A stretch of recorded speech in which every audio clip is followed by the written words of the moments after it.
کہ جہاں پر آپ نے زمزم کیا یہیں سے آگے حجر اسود کے سامنے یہاں سے ادھر کو آگے یہاں سے نمی مرتبہ اس طرح کر کے اس کی سیر میں اس طرح باب صفا ہے اس کی سیر میں حجر اسود کی سیر میں باب صفا ہے مشرق کی طرف باب صفا ہے تو یہیں سے نکل جاتے تھے قریب ہی لیکن اب جو لوگ عمرہ کر کے انہیں بتلایا خود حضرت مدیالی صاحب نمبر کا وہ بھی گئے تھے پیچھے اسی سال میں گئے تھے پہلے وہ کہتے ہیں ہم یہاں سے ادھر واپس نہیں لوٹنے دیتے کیونکہ رش زیادہ ہے اب یہ کہ ایک چکر اور لانا پڑتا ہے یہاں سے آگے جا کر پھر کوئی سیڑھیاں چڑھتی ہیں وہاں سے چڑھ گیا پھر پورا چکر جو گھوم کر آ کر پھر یہ کہ آدمی باب صفا میں جاتا ہے ہر چیز کا وہاں پر آپ خیال کریں گے ادھر کو آنے کی اجازت نہیں دیتے تو وہاں سے آپ پہلے پوچھ رہے کہ ادھر کو جا کے کہاں سے سیڑھی چڑھے کہتے ہیں ہمیں بتا کے ادھر سے چڑھو ہم وہ سیڑھیاں بھی چھوڑ کے آگے گزر گئے تو پھر ایک چکر وہ بھی پڑ گیا پھر بتلائیں گے کہ وہاں پر سیڑھیاں کیا ایسی کوئی چیز بنی ہے کوئی ایسی تو یہ ایک چکر پڑے گا نبی مرتبہ استعمال کر کے پھر باب صفا کے اوپر آئیں گے یہ حجر اسود کی سیر میں تو باب صفا یعنی کوہ صفا کے اوپر چڑھ کے وہاں سے بیت اللہ کا رخ کریں گے ستونوں کے درمیان سے بیت اللہ پر نظر پڑتی ہے عمارت بنی ہے لیکن پھر بھی ستونوں کے بیچوں بیچ سے آدمی کی نگاہ بیت اللہ تک پہنچ جاتی ہے تو بیت اللہ کا رخ کر کے ہاتھوں کو اٹھا کر پھر وہاں پر دعا مانگے پہلا کلمہ پڑھ لے چوتھا بھی کلمہ پڑھے اس کے علاوہ دعائیں مانگے تو یہ آیت بھی آپ کے ساتھ پڑھی تھی ان الصفا والمروہ من شعائر اللہ تو یہ بھی اگر آپ کے یہ بھی پڑھ لیں اس طرح جب آپ مقام ابراہیم کی طرف چلے تھے تو وہاں بھی آپ وقت تاکہ من مقام ابراہیم مصلی یہ آیت پڑھی تھی اور کوہ صفا کے اوپر کھڑے ہو کر پھر وہاں سے بیت اللہ کی طرف رخ کر کے یہ دعا مانگی ایک بات بھی پھر آئی تھی دیکھو جو اجتماع کیا تھا 7 چکروں میں جیسے طواف پورا ہو جائے گا پھر اپنا اجتماع ختم کر دیں یعنی کندھے کو ڈھانپ کر وہ 2 رکعتیں پڑھ دیا کندھوں کو ڈھانپ کر 2 رکعتیں پڑھیں گے اس کے بعد استلام کر کے باب صفا سے کوہ صفا پر آ گئے وہاں سے دعا مانگ کر پھر مروہ کی طرف چلے بلندی کے اوپر ہے تو وہاں سے نیچے کو اتر اور تو 3 منزلی ہے تو کیا نیچے منزل رش اوپر والی منزل چلے گئے وہاں رش اس سے اوپر کر تو جہاں بھی کر لیں گے انشاءاللہ یہ صحیح ہو جائے گی اور وہاں سے نیچے کو کر کے عام چال چلیں گے جہاں تک کہ جو میلین افضل ہے آج کل میلین افضل ہے کہ جب ٹیوبین افضل ہے یعنی صبر رنگ کی ٹیوبیں لگی ہوئی ہیں باقی سارے رستے سفید ٹیوبیں ہیں خاص اس جگہ پر صبر ٹیوبیں اس کی روشنی فرش کے اوپر بھی پڑ رہی ہے تو آدمی کو نیچے کو نگاہ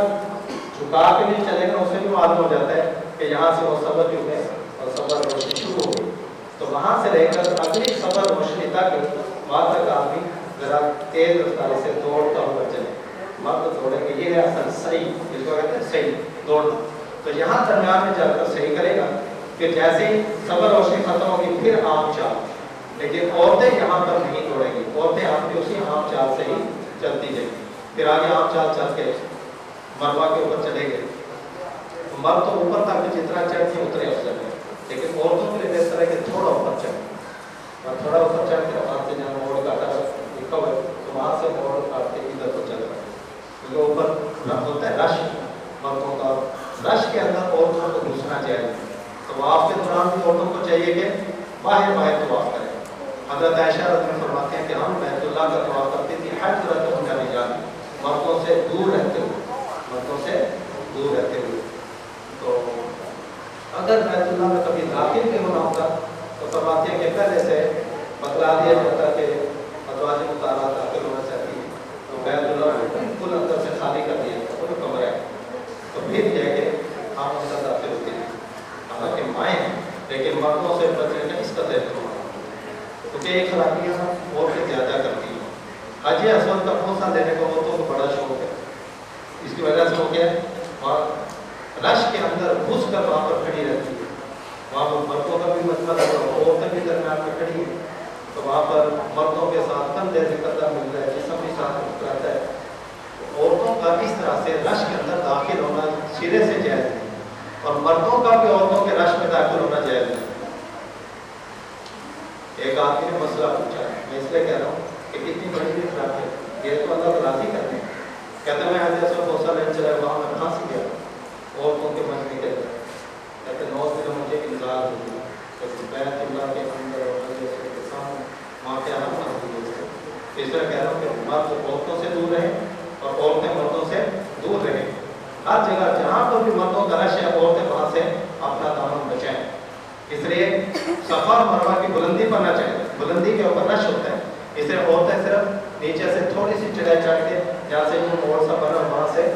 موڑ کاٹ کے واپس آتی ہیں. لیکن کچھ درمیان میں بھی رستے بنے کہتے ہیں وہیں سے موڑ کاٹ لیں. بیچ میں بھی ہے نا کچھ کٹ سا بنا ہو, ان کٹ سے واپس نہ آ جائیں. وہ تو بہت شارٹ کٹ صفا مروہ کی سے ہوتے ہیں پورے صفا مروہ کا. تو صفا سے لے کر مروہ تک ایک چکر ہے. تو پھر مروہ کے اوپر کھڑے ہو کر دعا مانگ کر پھر مروہ سے چلیں گے صفا پر, یہ دوسرا چکر ہے. یہ بھی ضروری ہے جاننا. ایک مولوی صاحب نے بتایا تھا, اب آپ تو پتہ کیا سمجھتے ہو, اگر ہم پڑھے لکھے تھے مولوی صاحب سے وہ کہتے ہیں میں نے صحیح کی بس سائیں چڑھ گیا تھک گیا. کہتے ہیں مجھے پتہ نہیں تھا تو میں نے صفا سے لے کر پھر گھوم کر صفا تک ایک چکر شمار کیا. صفا مروہ کے گوتے 14 چکر لگتے ہیں. صفا سے مروہ 1, مروہ سے صفا 2, اور پھر مروہ 3, صفا 4, مروہ 5, صفا 6, مروہ کے اوپر دوبارہ